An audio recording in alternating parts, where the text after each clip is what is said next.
kasih ya udah datang hari ini. Gimana kabarnya?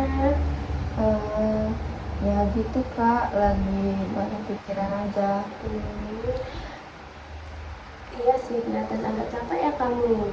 Hari ini dari pagi sudah aktivitas emangnya? Iya, dari pagi sampai siang tadi kelas terus. Oh, oke. Wah, pasti lumayan padat ya jadwal-jadwal kamu. Biasanya jadwal lagi padat itu kamu masih sempat istirahat nggak?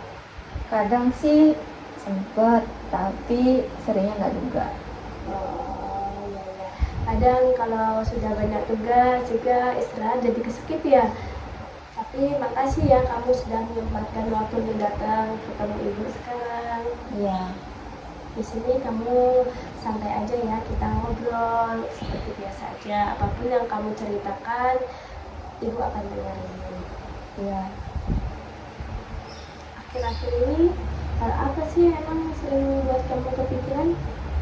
Aku lagi takut banget kak, takut gagal. Takut gagal ya? Boleh cerita lebih lanjut? Gagal hal apa yang kamu takuti? Di kuliah sih kak, nilai aku rasanya turun. Oh, jadi sejak nilai-nilai kamu turun, kamu jadi merasa takut gitu ya? Takut nggak sesuai sama harapan kamu mungkin gitu? Iya, aku takut nggak lulus tepat waktu. Oke, ya. Tadi itu pasti jadi beban pikiran yang cukup besar ya buat kamu. Itu buat kepikiran terus sih. Biasanya pikiran itu muncul di waktu tertentu atau bisa kapan aja? Biasanya pas lagi sendiri, tapi lebih sering juga pas lagi lihat teman gitu. Pas lihat nilai? Iya sih, pas lihat nilai juga. Saat melihat teman-teman nih ya, kamu suka membandingkan diri kamu sama teman-teman ya? Hmm, Mereka kelihatan lebih bisa gitu sih. Perasaan seperti itu emang membuat kita nggak nyaman gitu ya. Anggaplah kalau itu kita terus banding-bandingin diri kita sama orang lain. Aku jadi minder aja sih pas lihat mereka. Selain minder nih, ada perasaan lain yang kamu rasakan? Rasa ini nggak sih? Selain minder ya, selain minder aku juga ngerasa takut dan tertekan sih. Tuh. Oh, oke. Jadi kamu merasa takut dan minder dan juga banyak tekanan secara bersamaan ya. Iya. Kalau lagi merasa seperti itu Erika, biasanya yang ada di pikiran kamu tuh yang sering muncul Yang sering muncul di pikiran aku tuh, aku ngerasa nggak sepinter mereka sih. gitu ya. Terus aku mikir aku pasti gagal.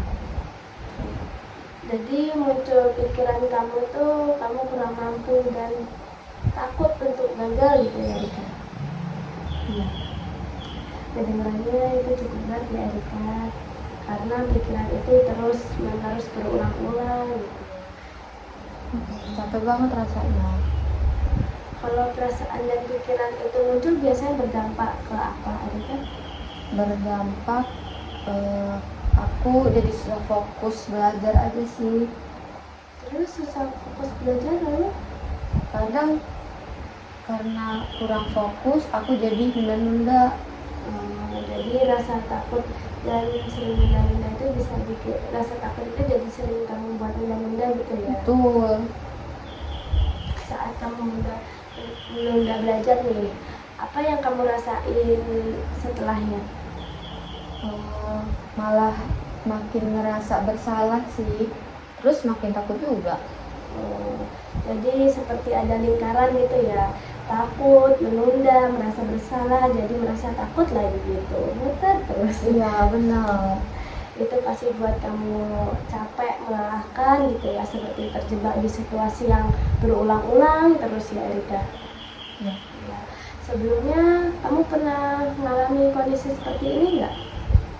Pernah sih, tapi rasanya nggak separah sekarang. Yang sekarang berarti lebih berat ya? Iya, karena tuntutannya lebih besar kan. Ya. Jadi selain pikiran kamu sendiri, tuntutan dari kuliah juga, dan itu membuat kamu tertekan itu semakin itu tertekan itu jadi semakin kuat gitu ya. Iya. Kalau melihat diri kamu sekarang, kamu menilai dirimu seperti apa? Aku merasa jadi orang yang gampang takut. Kalau kamu merasa diri kamu sebagai orang yang rasa takut gitu ya, berarti ya itu pasti nggak mudah melihat perubahan dalam diri kamu sendiri ya. Ya, Kalau boleh jujur, sebenarnya kamu berharap apa dari kondisi ini? harapan aku dari kondisi yang sekarang itu aku pengen lebih tenang aja dan nggak kepikiran terus sih. Jadi kamu ingin tenang gitu ya Erika, dan tidak dihantui oleh pikiran-pikiran itu terus kan? Iya, benar. Oke.